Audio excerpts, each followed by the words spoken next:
ہماری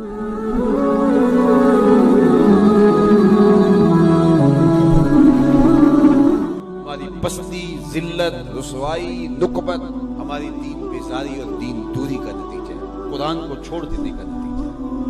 آج بھی اگر اس کتاب کو ہم پکڑ لیں عزت پائیں، وَأَنْتُمُ الْأَعْلَوْنَ إِن كُنتُم مُؤْمِنِينَ، میرے رب کا وعدہ ہے۔ کافر میرے لگتے کیا ہے؟ عزت کا تاج تمہارے سر پہ رکھوں گا، لیکن شرط ہے مومن بھی تو بن کے دکھاؤ۔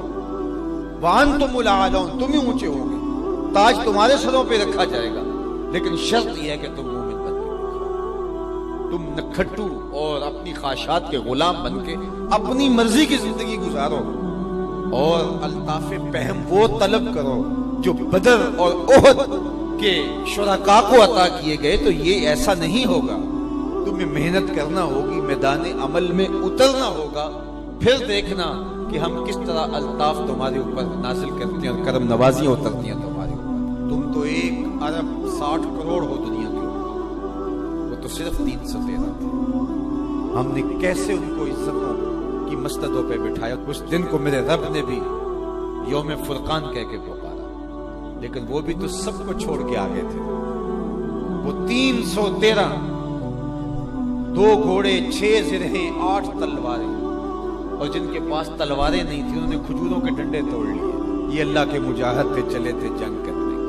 کیسے رنگ تھے، کیسا جمال تھا، کیسا جذبہ تھا۔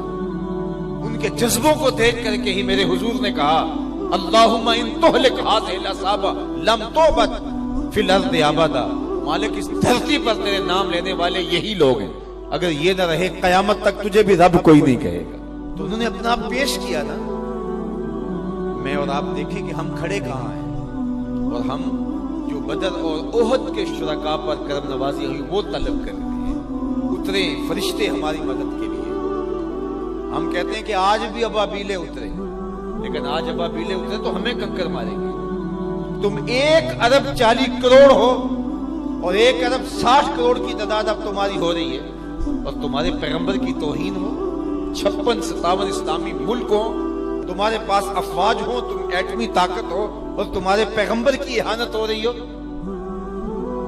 تو ہم آئینے میں منہ دیکھیں تو ہمیں شرم آئے، جس طرح کے روح سیاہ ہو چکے ہیں، جیسی شکل ہماری بگڑ چکی ہے، جس طرح کی ہماری صورت بن چکی ہے، لیکن اس کے باوجود ہم جاگنے کے لیے تیار نہیں۔ اور جو لوگ جاگنے کے لیے تیار نہ ہوں، اور جو شعور اور احساس زیان جن کے اندر نہ ہو، ان قوموں کے ساتھ وہی ہوتا ہے جو اس وقت امت مسلمہ کے ساتھ ہے۔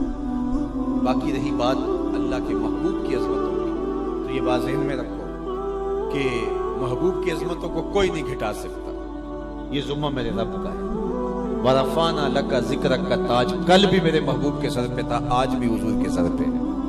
چاند کی طرف منہ کر کے پورا فرانس بھی تھوکنے لگ جائے تو ان کا تھوکا ہوا ان کے اپنے منہوں پہ آ کے گرے گا۔ چاند کی نوری کرنوں کو میلا نہیں کیا جا سکتا۔ مدینے کا چاند کل بھی روشن تھا، ہرا کا چاند آج بھی روشن، اور رہے گا یوں ہی ان کا چرچا رہے گا۔ بڑے خاک ہو جائیں جل جانے والے، ان کا نام نیچا نہیں ہوگا، ان کے تذکرے اونچے ہی رہیں گے، ان کے نام کے پھریرے لہراتے رہیں گے، ان کے ذکر کا بانکپن رہے گا، گلی گلی ان کے نام کا چراغاں رہے گا۔ ان کی عظمتوں کو نہ گھٹایا جا سکتا، نہ ان کی عظمتیں گھٹ سکتی، اس لیے کہ وَلَلْآخِرَةُ خَيْرٌ لَكَ مِنَ الْأُولَى۔ یہ میرے رب کا وعدہ، یہ امتحان ہمارا ہے، یہ آزمائش ہماری۔ تو کیا ہم اب بھی اپنی زندگی کو بدلنے کے لیے تیار نہیں ہوں گے؟ تو میں نے کہا کہ صاحب، حضور علیہ السلام کے ساتھ محبت کا تقاضا یہ ہے، ان کا صریح واضح حکم تو حکم رہا، محبت اس بات کی متقاضی ہے کہ یہ معلوم ہو جائے کہ محبوب کی منشا کیا ہے، تو محب اس پہ بھی قربان ہو۔